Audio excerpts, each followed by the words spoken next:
I was very kindly provided a copy of this book by Hachette Press in exchange for my honest review, so thank you to them for the opportunity to read and review this book.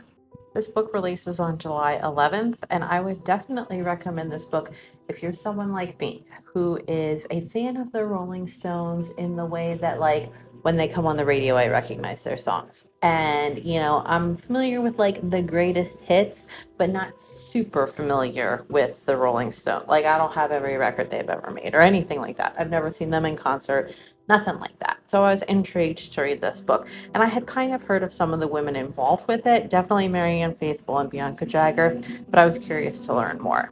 I feel like this book is a three-star book. It was definitely written in a way where I wanted to keep going. It wasn't written where I was like, ugh, I'm exhausted by like these antics and all the shenanigans that they got up to into the 60s, and I was just like, I'm over it.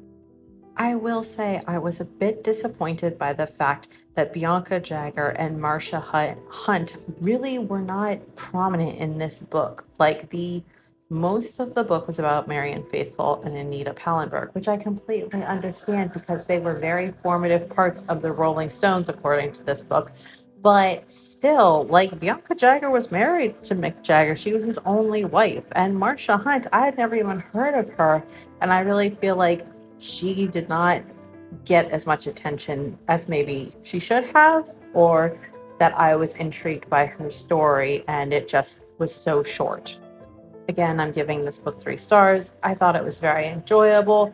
The 60s, they were a different time, but after reading this book, I will definitely say that I am not a big fan of Mick Jagger and the way that he treated the women in this book. Now, how he is now, I can't say, but definitely I left this book with a bad taste in my mouth for that. So I enjoyed it, and I'm really grateful for the opportunity to read this book, and I would definitely look for more books by this author. So thank you to Hachette Press.